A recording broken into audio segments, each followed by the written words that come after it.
Olá pessoal, boa tarde. É uma alegria muito grande estar falando com vocês nesse domingo.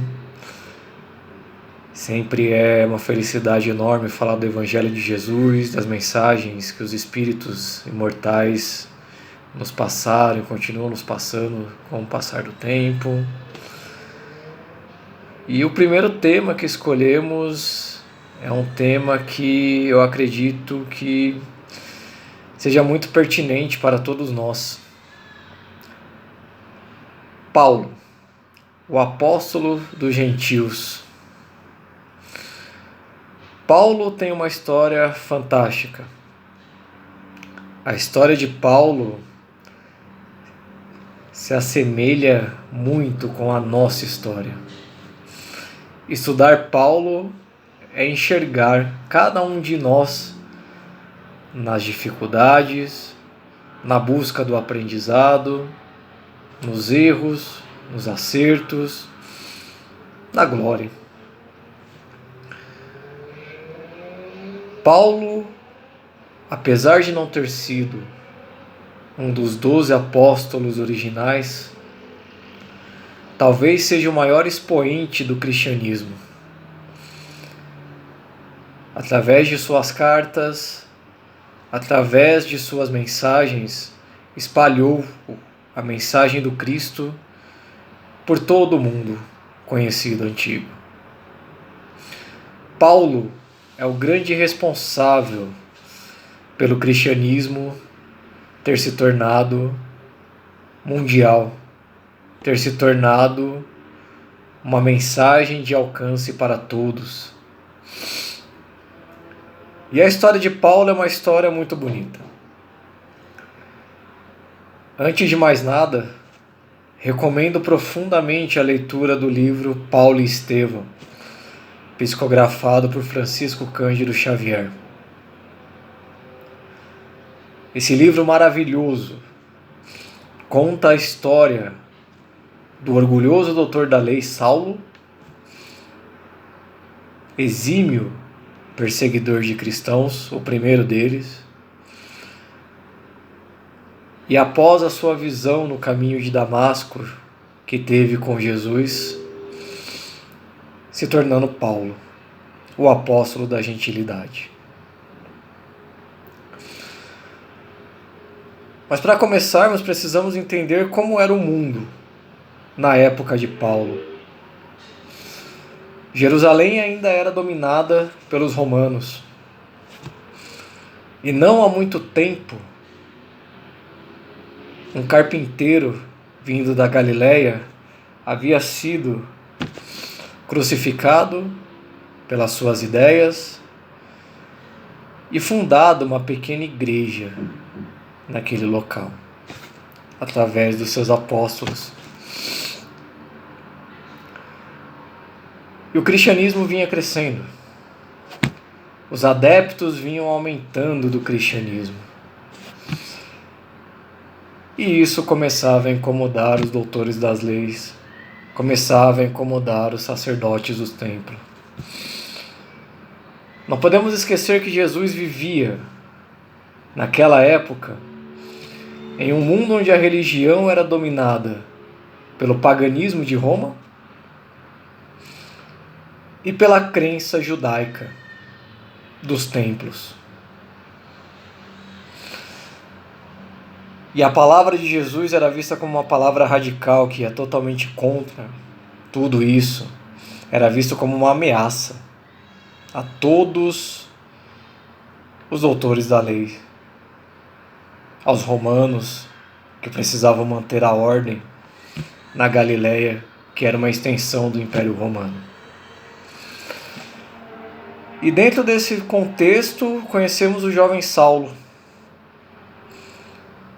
um brilhante conhecedor da lei mosaica, um brilhante doutor da lei.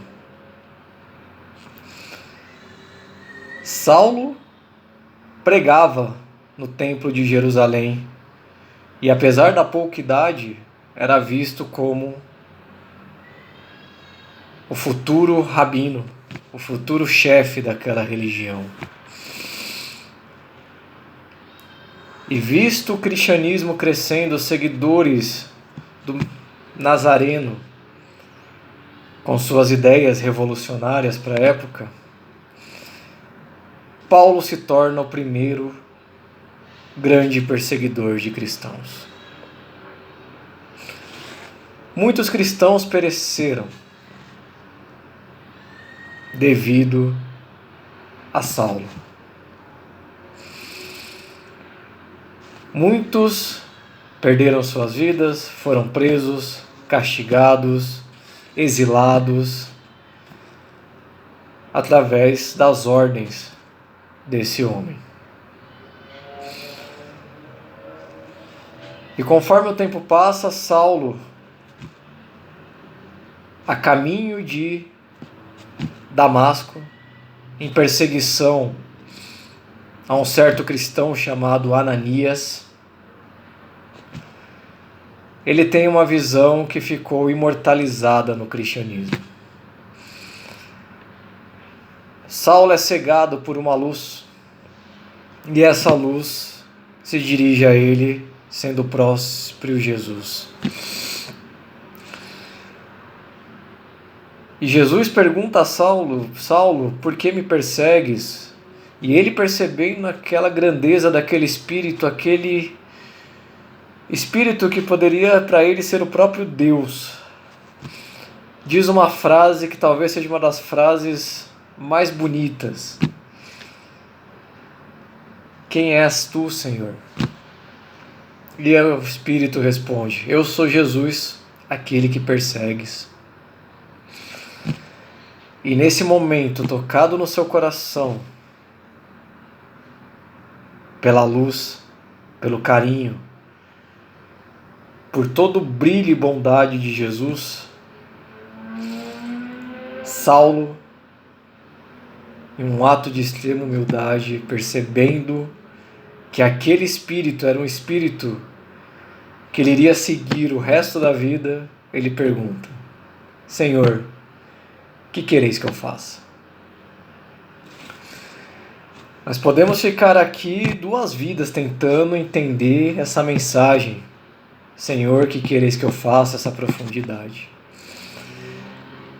Mas no momento, para nós, o importante é, a partir desse momento, Saulo se torna seguidor do Cristo.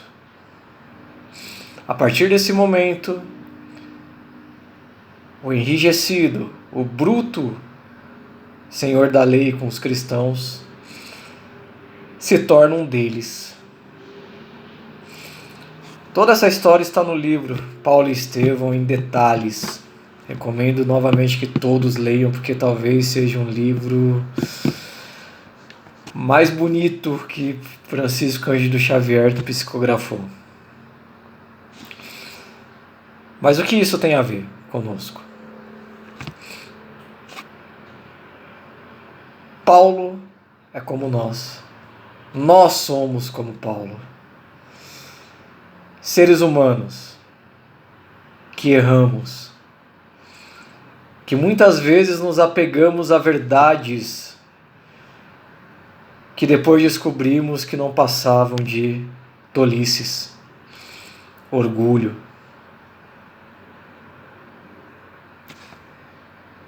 Paulo é um grande exemplo para nós de que sim, a evolução espiritual está a nosso alcance. O nosso melhoramento está a nosso alcance. Essa é a nossa reforma íntima, que tanto falamos.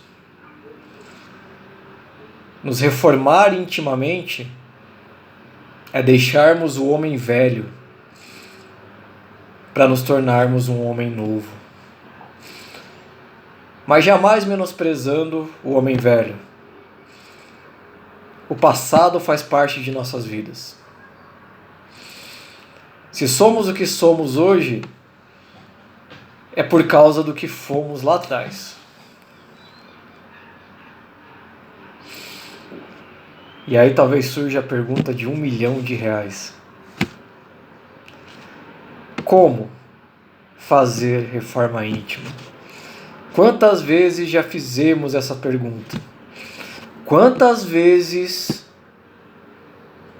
buscamos essa resposta?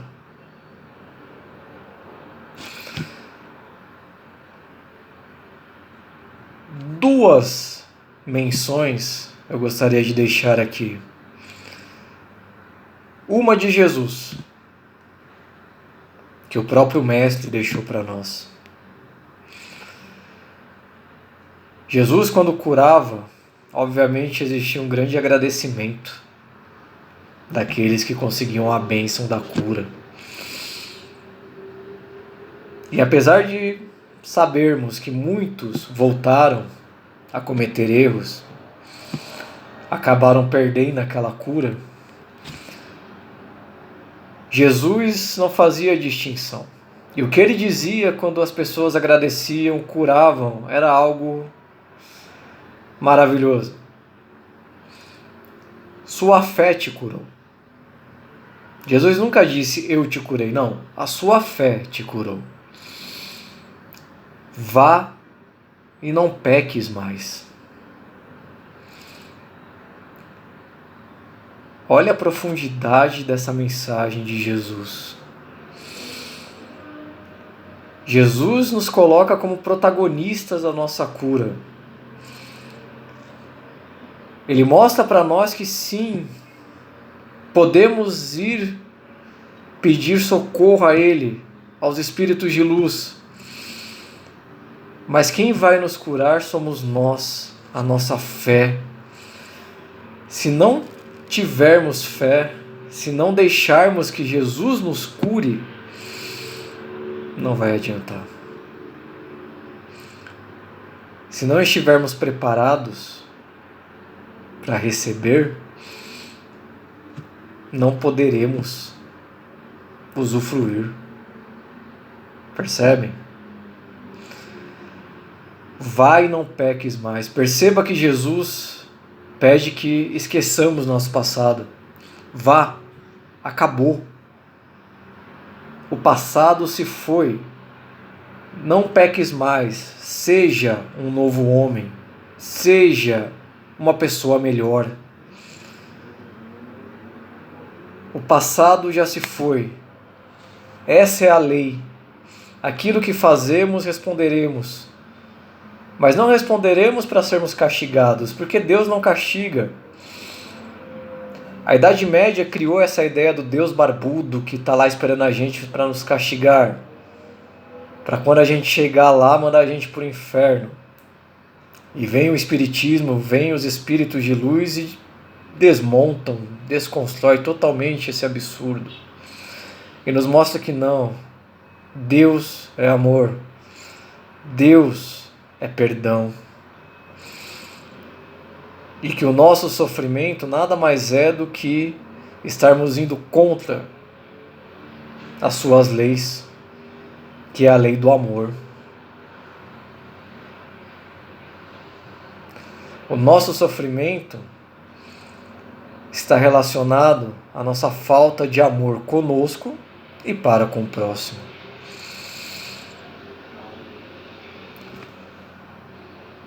Então o primeiro passo é seguirmos em frente. Para sermos curados, precisamos querer ser curados. Se queremos curar uma ferida, não podemos ficar toda hora cutucando essa ferida, senão ela nunca vai sarar. Não. A ferida está ali. Sempre vai estar ali a marca. Mas ela vai fazer parte de nós, não mais nos incomodar, não mais nos ferir. É assim nosso passado. Ele está ali. Já foi feito. Ele não pode desaparecer assim. Mas a gente tem que seguir em frente. Sabendo que Deus já nos perdoou. E veja que muitos cristãos foram mortos, foram presos por Paulo. Porém, ele esqueceu seu passado e seguiu em frente com uma nova vida.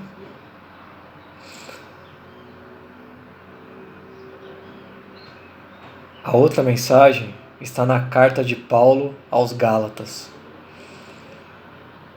onde Paulo diz que não mais ele vive, mas sim o Cristo vive nele. Olha a profundidade.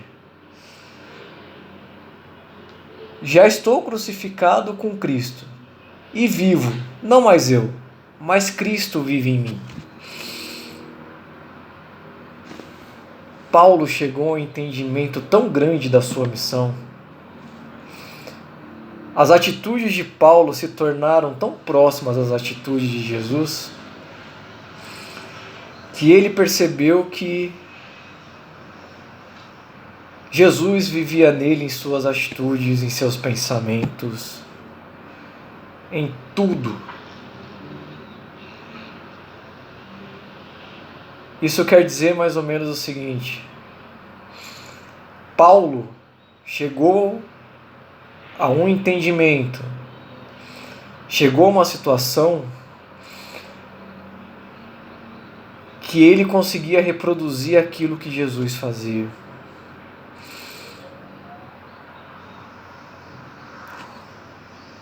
E Paulo era como nós, um ser humano cheio de erros, um ser humano cheio de defeitos, cheio de dívidas. Mas não nos inquietemos pelas nossas dívidas. Pagamos nossas dívidas fazendo o bem ao próximo. Percebam que Paulo é um exemplo para não desistirmos. Paulo é um exemplo de que sim, como Jesus disse, vós sois deuses, podeis fazer o que faço e muito mais. E para isso a gente precisa aprender a amar. Só que a gente só vai aprender a amar quando a gente se amar primeiro. E se amar quer dizer se olhar no espelho e poder falar: eu perdoo os seus erros. Eu perdoo aquilo que você fez no passado, porque isso ficou no passado. Eu te amo, porque o que eu sou hoje é graças a você.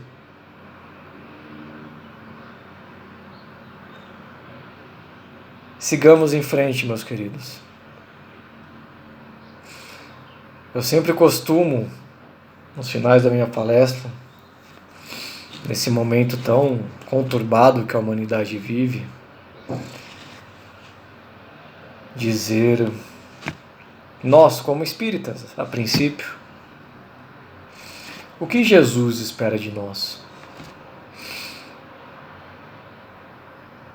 Jesus, se ele viesse conversar com a gente agora e nós pudéssemos ver, falar como nós falamos com outra pessoa, o que Jesus diria que esperaria de nós?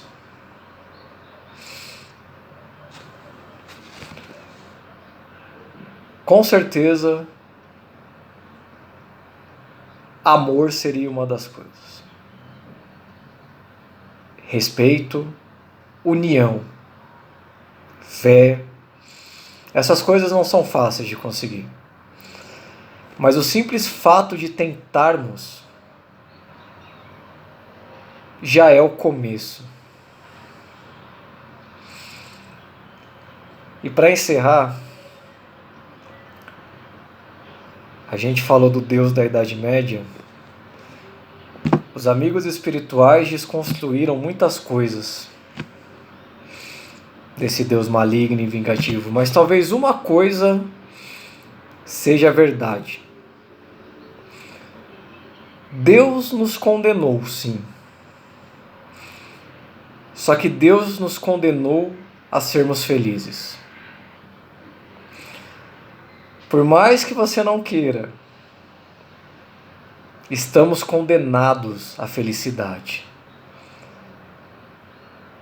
Porque todo pai quer ver seu filho feliz. Como disse Jesus, que filho que lhe pede um pão, o pai lhe dá uma pedra, uma serpente no lugar. Vós que sois maus, sabeis dar boas coisas a seus filhos? Imagina Deus, o que Ele dá pra gente todo dia, a todo momento, e a gente nem percebe. Então sim, o nosso orgulho, a nossa vaidade, as nossas imperfeições nos fazem cair, sofrer. Mas isso é experiência, isso é evolução. Como eu posso entender o que é o amor se eu não sei o que é o ódio para mim saber diferenciar? Como eu posso entender o que é felicidade se eu nunca senti tristeza para saber como é diferente? Experiências que estamos vivendo, experiências que nos fazem crescer. Então sim, por mais que a gente brigue às vezes para não ser, Deus nos condenou a sermos felizes. Muito obrigado, uma boa tarde para todo mundo.